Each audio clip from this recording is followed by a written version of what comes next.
Je vais prier. Seigneur, merci de bénir ta parole maintenant. Merci pour ce qu'on a pu vivre déjà, chanter à ta gloire. Merci pour ces témoignages. Merci Seigneur Jésus parce que oui, la moisson est blanche, la moisson est grande. Et Seigneur, merci parce qu'on peut être nous-mêmes. Seigneur, et tu veux juste qu'on puisse témoigner de cette espérance aussi dans nos cœurs. Seigneur, maintenant, bénis cette parole, qu'elle soit source d'encouragement pour beaucoup ce matin. Dispose nos cœurs à t'écouter. Seigneur, que ce ne soit pas juste une parole de plus, un message de plus, ou qu'on soit blasé en disant on connaît. Mais Seigneur, que cette parole touche encore nos cœurs aujourd'hui. Seigneur, parce que c'est une parole vivante qui a traversé les siècles, les millénaires. Et aujourd'hui, eh bien, tu veux nous parler au travers de ta parole. Tu es la parole, Jésus. Amen. Amen. Gloire à Dieu. Dans cette période de Noël, ce qu'on est appelé à faire, c'est célébrer Jésus. C'est célébrer Jésus dans ce monde, rappeler cette vérité réconfortante que Jésus est venu. Jésus est la lumière, il y a beaucoup de lumière. Et ça fait plaisir de voir aussi toutes ces lumières qui brillent, surtout après tout ce que certains affichent au mois de novembre. Enfin, voilà, ce que certains appellent une fête, celle qui précède aussi, très commerciale, mais pas très dans la lumière. Ça fait plaisir de voir ces lumières. Mais la véritable lumière, eh bien, c'est Jésus. C'est Jésus, c'est pas ces lampes comme ça qui sont là. Mais ça fait du bien quand même de voir cette lumière. Et j'aime la lumière. J'aime pas quand il fait trop sombre. J'aime bien, ceux qui me connaissent, j'aime bien rajouter des lampes, des ampoules, non pas pour griller de l'énergie ou comme ça, mais parce que ça fait du bien d'être dans la lumière. C'est aussi plus agréable pour voir, pour lire et pour toute chose. Et on ne peut pas effacer les ténèbres. C'est pas possible, mais on peut augmenter la lumière. Et ce matin, eh bien, c'est ce que je vous propose. On ne peut pas effacer les ténèbres, mais on peut augmenter la lumière. C'est le titre de mon message. Imaginez une pièce sombre dans laquelle c'est difficile de voir quoi que ce soit. On risque de se taper les orteils contre un meuble.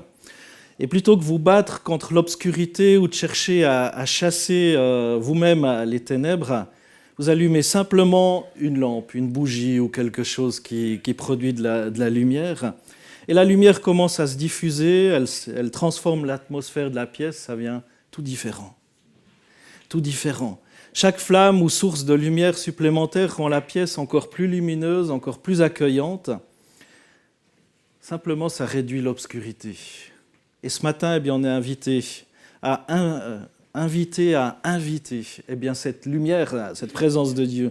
Comme la lumière dans la pièce, nos actions remplies d'amour, de générosité, de bienveillance aussi reflètent la lumière de Jésus, qui éclaire le monde, qui réconforte les cœurs, même face aux ténèbres. Vous voyez ce que je viens de faire, donner un petit chocolat ou quelque chose?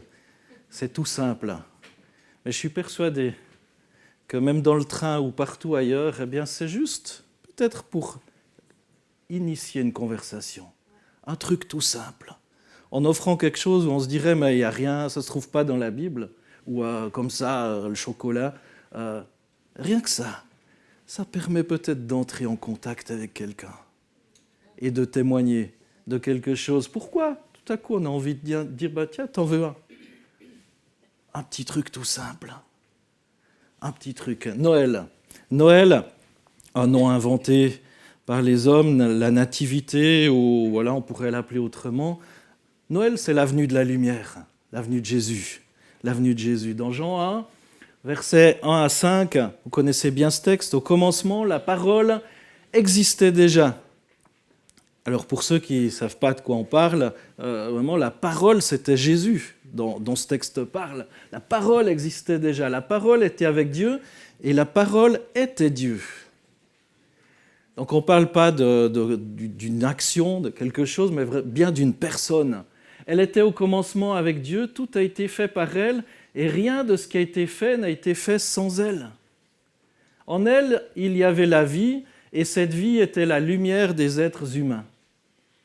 La lumière brille dans les ténèbres, et les ténèbres ne l'ont pas accueillie. Et ces versets simples mais profonds évoquent l'essence même de cette fête de la venue de Jésus, où on se souvient que Jésus est venu dans ce monde, la venue d'une lumière particulière, celle de Dieu.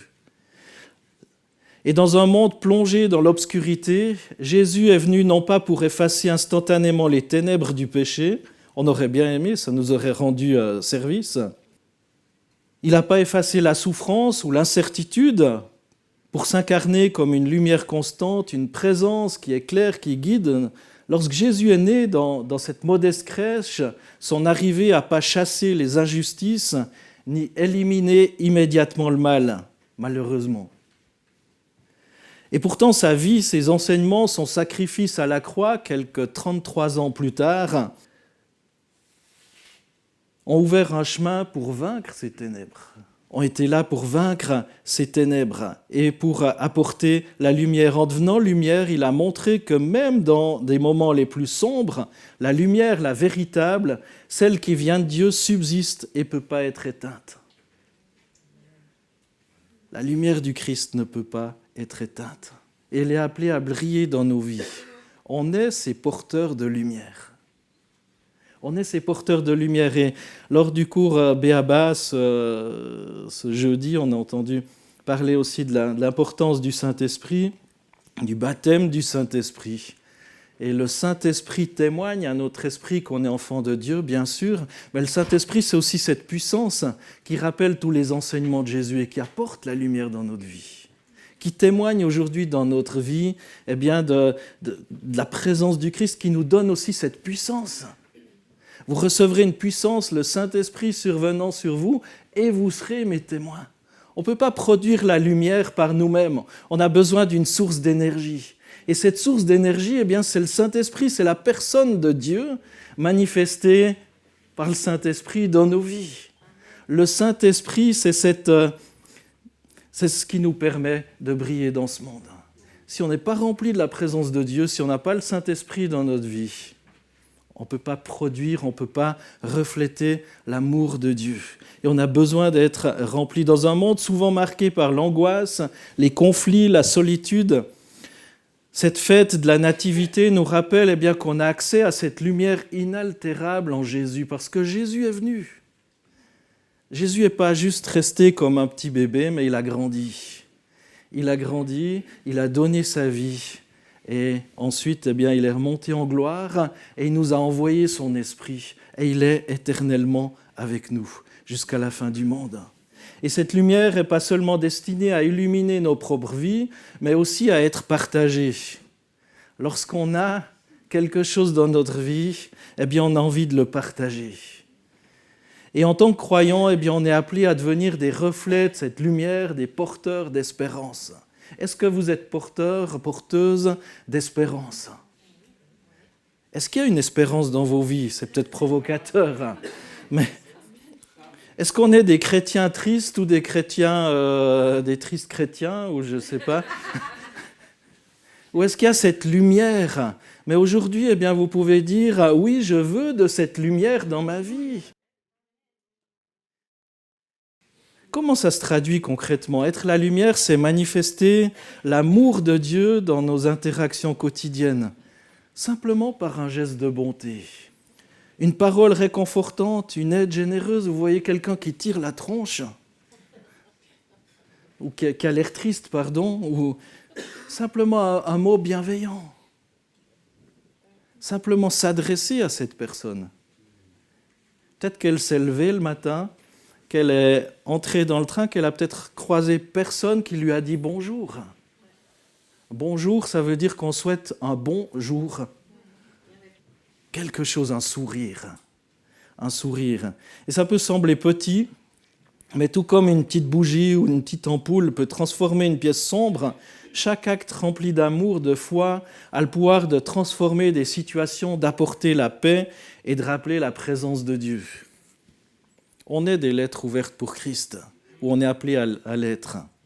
Et des lettres, je ne sais pas si vous recevez beaucoup de lettres, mais suivant ce qu'on voit, on n'a pas trop envie de l'ouvrir, on se dit « Oula, ça va me coûter cher » ou je ne sais pas. Mais des lettres qui font plaisir à ouvrir, où il y a peut-être une petite étoile, un petit truc, quelque chose où on se dit « Yes, j'ai envie d'ouvrir cette lettre, j'ai envie de voir ». Est-ce que nous, on a envie simplement de nous côtoyer? Est-ce qu'on a cette présence de Dieu manifestée en nous? Peut-être ce n'est pas la joie dans votre vie en ce moment, mais sachez que c'est possible en laissant cette présence de Dieu venir dans vos cœurs, le Saint-Esprit. Mettre l'énergie, vous recevrez une puissance, le Saint-Esprit survenant sur vous. Et c'est possible d'être comme Paul disait, soyez toujours joyeux, priez sans cesse. C'est possible, mais c'est possible uniquement si le Saint-Esprit est dans nos vies. Autrement, c'est juste pas possible. On peut être plus ou moins positif, suivant, on n'est pas tous la même chose, on peut être plus ou moins de nature joyeuse, mais la vraie joie qui dépasse les circonstances, elle vient de Dieu. Elle vient de Dieu. Et Noël, cette fête où on se souvient que Jésus est venu dans ce monde, est une invitation à éclairer les autres. Ce n'est pas seulement une célébration de la venue de Christ, mais une invitation à refléter sa lumière dans nos familles, dans nos communautés, au-delà. On est invité à être des agents de paix et de réconciliation. Et là où il y a de la discorde, on peut semer de la compréhension. Là où il y a du désespoir, on peut offrir de l'espérance. Et cette lumière qu'on porte, elle ne vient pas de nous-mêmes, mais elle vient de Jésus-Christ qui est appelé à vivre en nous. Ce n'est pas possible par soi-même, désolé. Et une lumière, c'est une lumière aussi qui ne faiblit pas. Et pour ça, il faut une source d'énergie. Et vous savez quoi? On ne peut pas prendre de la réserve. C'est comme la manne dans le désert. C'est à puiser chaque matin. Oui, c'est peut-être comme une batterie, une pile, ça peut tenir un petit moment. Mais au bout d'un moment, il faut soit la recharger, soit la changer. Et avec Dieu, ça peut tenir un moment. Si on n'alimente pas, mais pas très longtemps. Pas très longtemps, on a besoin de cette parole. On a besoin de Dieu, on a besoin de cette source d'énergie, on a besoin du Saint-Esprit. Vous avez besoin d'être au contact de la parole de Dieu. Vous avez besoin d'être au contact de l'amour de Jésus-Christ. Autrement, comment transmettre quelque chose qu'on ne connaît pas, qu'on ne vit pas? Ce n'est pas possible. Ce n'est pas possible de donner ce qu'on n'a pas. Et même lorsque le monde semble submergé par l'incertitude ou l'adversité, la lumière de Jésus nous rappelle que les ténèbres ne domineront pas. Et cette lumière divine est une source inépuisable de foi, d'amour et d'espérance. Elle ne dépend ni des circonstances, ni de nos forces humaines, mais de la promesse éternelle de Dieu. Jésus va dire « Je suis la lumière du monde. Celui qui me suit ne marchera pas dans les ténèbres, mais il aura la lumière de la vie. » Pressez sur l'interrupteur, les amis. Mettez la lumière. Laissez-vous remplir. Laissez-vous visiter. Gardons à l'esprit cette vérité réconfortante. On n'est pas appelé à combattre les ténèbres par nos propres moyens, mais à augmenter la lumière. Vous imaginez s'il y a de la lumière dans ce monde? Augmentons la lumière. Augmentons. Et en vivant dans la foi, en partageant l'amour du Christ, on apporte cette lumière dans les cœurs, dans les vies de ceux qui nous entourent. Et à travers chaque petite flamme qu'on allume, on proclame la vérité du miracle, de la célébration de la naissance de Jésus. C'est pas juste mignon, c'est pas juste joli, mais c'est bien plus. C'est la vie. C'est la vie. Et la lumière est venue dans le monde et ne sera jamais vaincue. Jésus ne sera jamais vaincu. Alors la fête de la nativité, c'est la venue de la lumière. Peu importe si ce n'est pas la bonne date, au moins c'est une date qui est mondialement reconnue et qu'on peut mettre à profit pour annoncer la véritable personne que l'on célèbre, que l'on fête, Jésus-Christ. Alors, c'est le premier point. La fête de la Nativité, Noël, c'est la venue de la lumière. Deuxième chose, augmenter la lumière dans un monde d'incertitude. Augmenter la lumière. Pour ça, on a besoin de plus d'énergie. On a besoin de plus de force. On a besoin de plus de Dieu, plus de l'action du Saint-Esprit dans nos vies, plus de la présence de Dieu dans nos vies. On vit dans un monde où il y a des ténèbres qui peuvent parfois sembler oppressantes, décourageantes. Cependant, comme quelqu'un l'a si bien dit, eh bien, on ne peut pas contrôler les ténèbres autour de nous, mais on peut choisir de briller plus intensément. Est-ce que vous voulez choisir de briller un peu plus intensément ? Pas par des coups d'éclat, pas en jouant un jeu, pas en faisant du théâtre, parce que ça va très vite se remarquer, mais en étant simplement rempli d'une source inaltérable, en puisant à cette source inépuisable, inaltérable, l'eau de vie, qu'on peut puiser gratuitement. Alors comment est-ce qu'on peut augmenter cette lumière dans un monde plus sombre ? Eh bien par l'espérance vivante qui est en nous. Est-ce qu'on est désespéré ? Comme ce qu'on entend dans les médias, c'est fichu, il y a le réchauffement, il y a ci, il y a ça. On va tous... il y a la guerre là, il y a le truc là.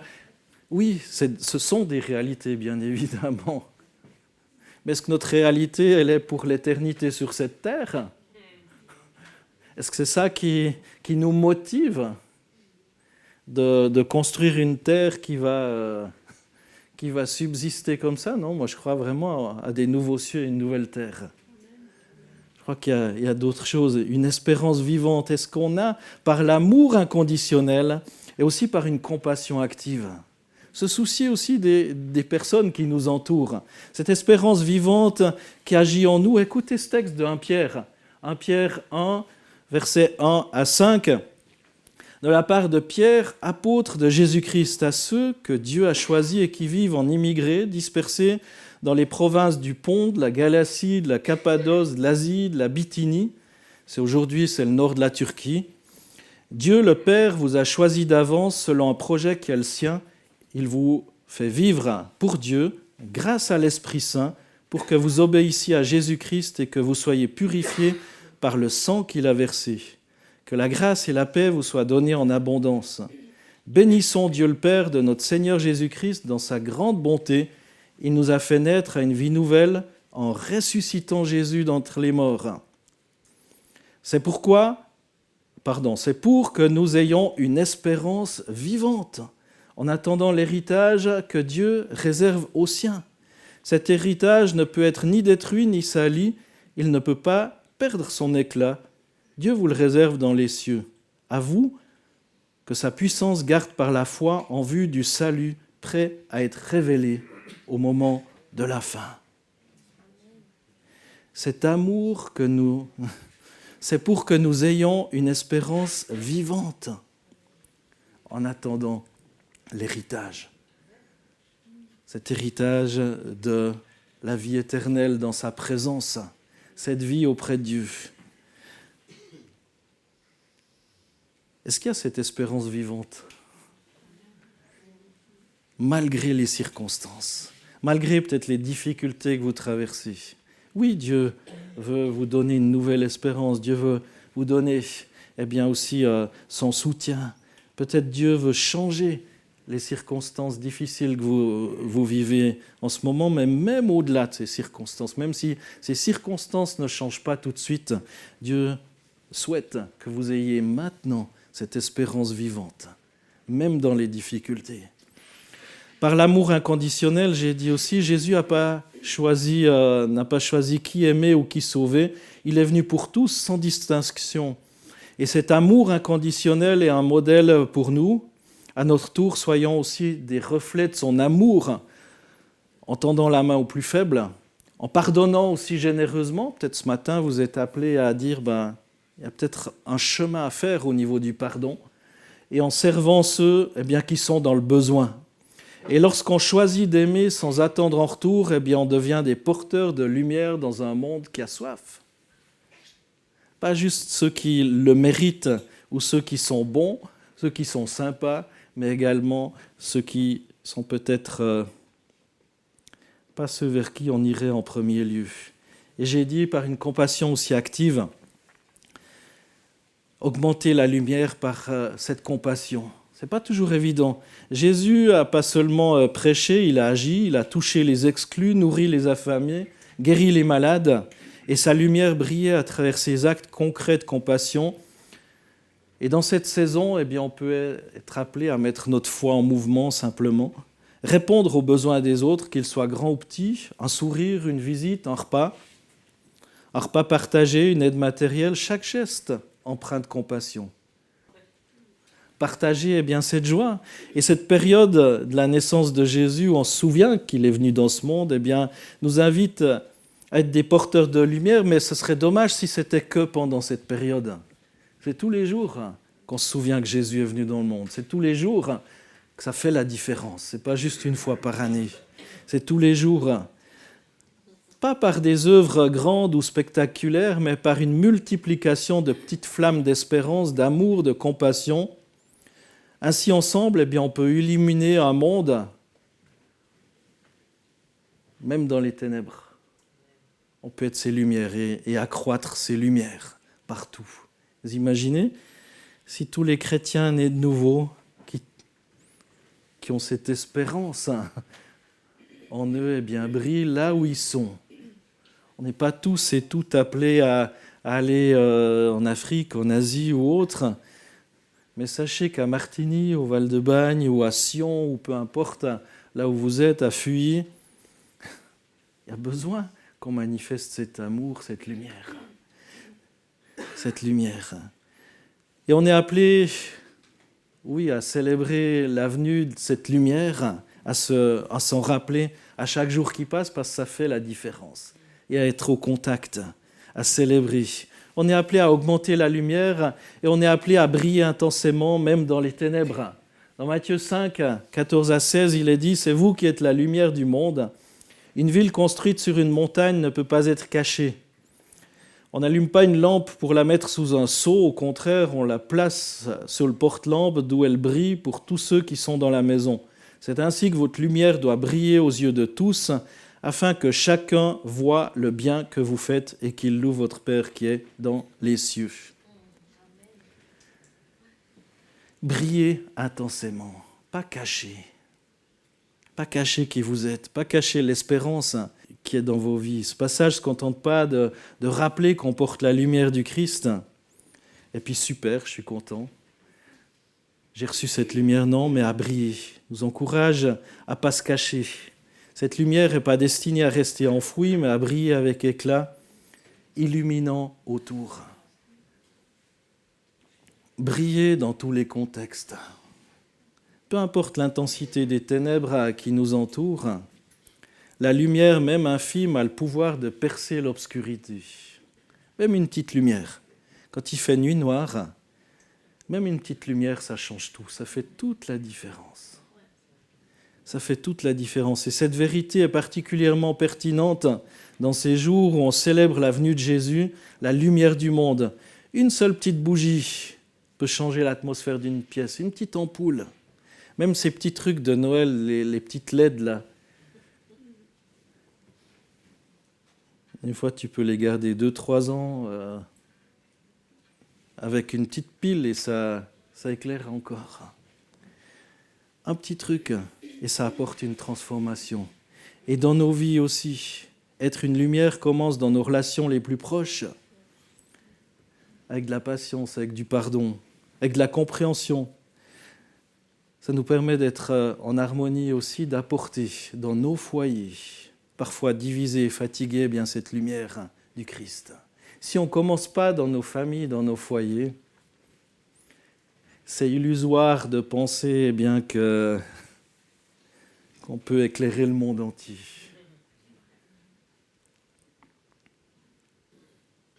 Dans nos cercles aussi de vie, la lumière de Christ ne connaît pas de frontières, que ce soit en soutenant un voisin en difficulté, en participant à des actions concrètes aussi, ou simplement en offrant une oreille attentive, quelqu'un qui souffre.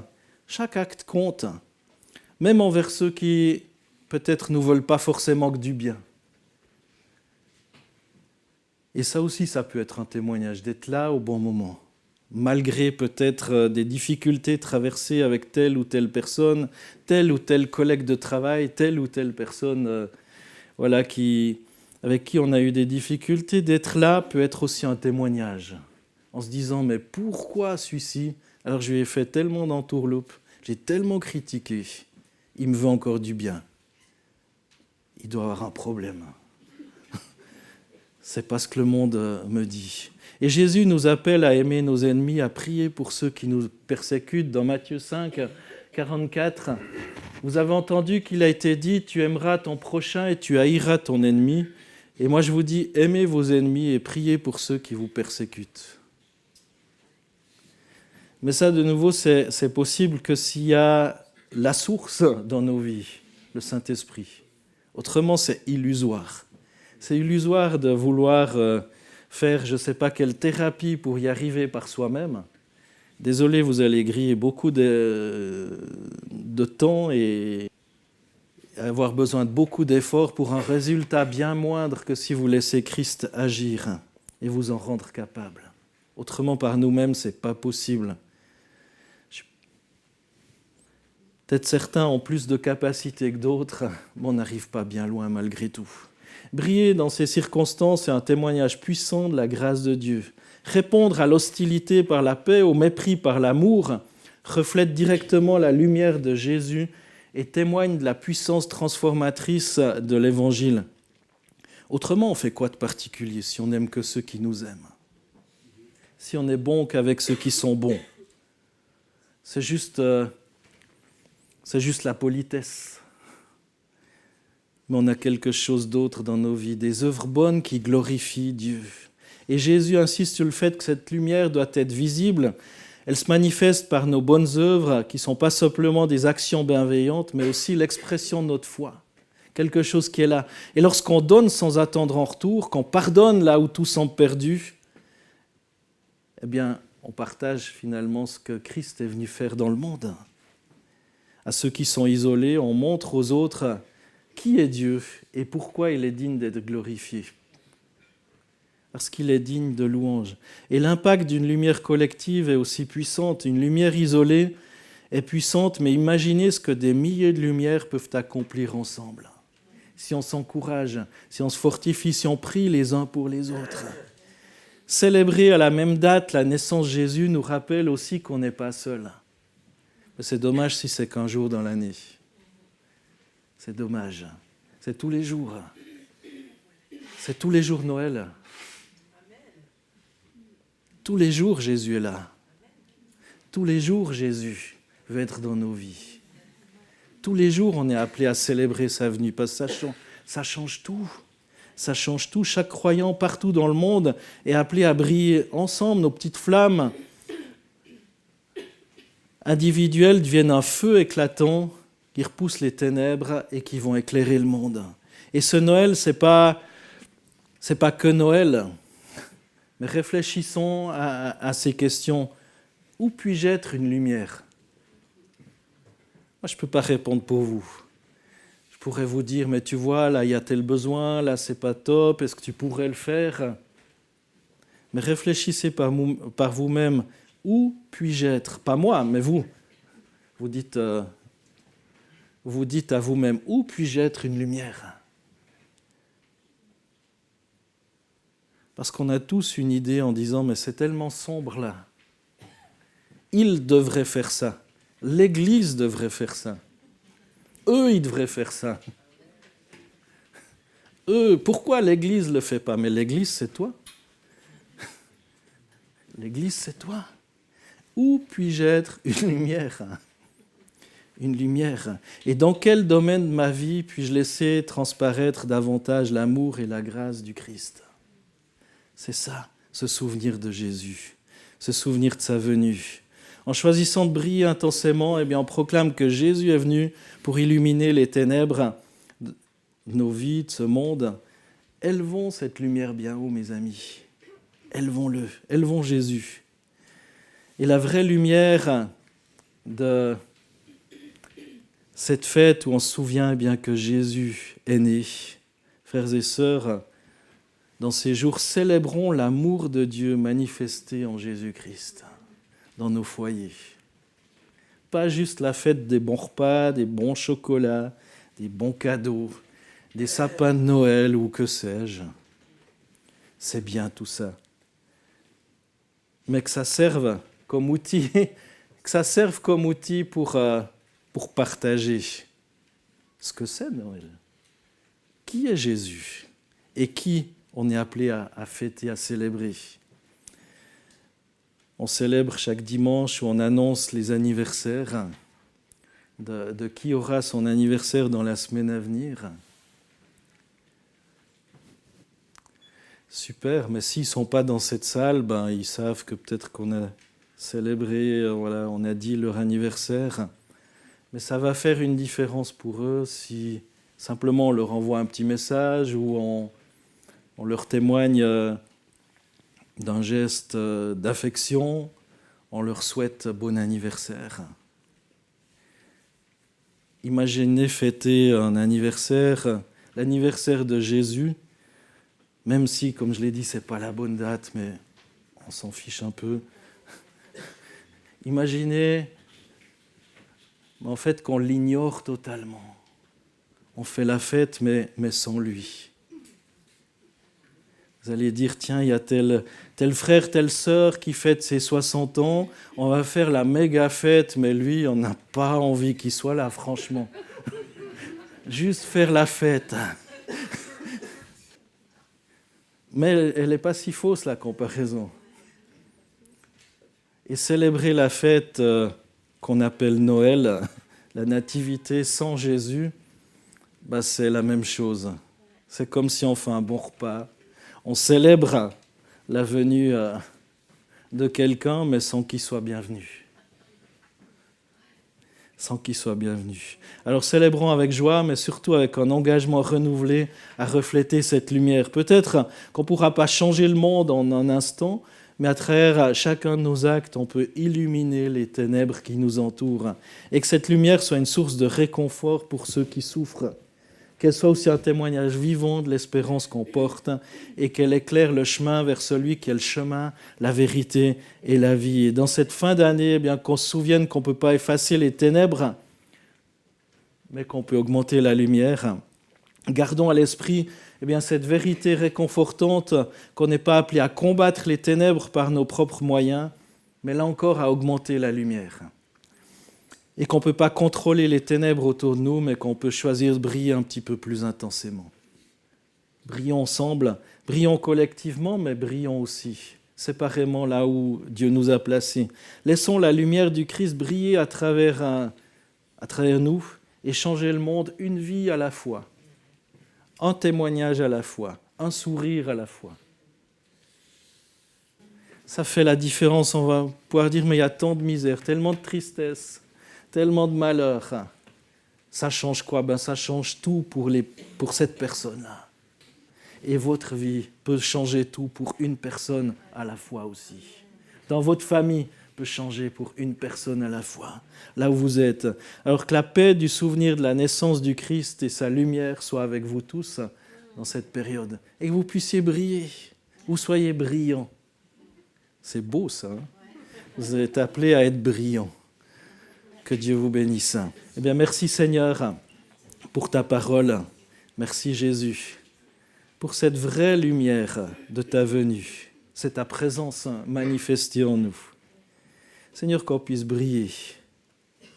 Qu'on puisse non pas briller de 1000 feux, Seigneur, mais de ton feu, Seigneur. De ta présence, de ton esprit. Que ce ne soit pas juste un coup d'éclat, un feu d'artifice, mais Seigneur, que ce soit en permanence. Seigneur, qu'on soit animé, habité par ton esprit. Et merci Jésus pour ton amour, parce que c'est par amour que tu es venu dans ce monde. Amen.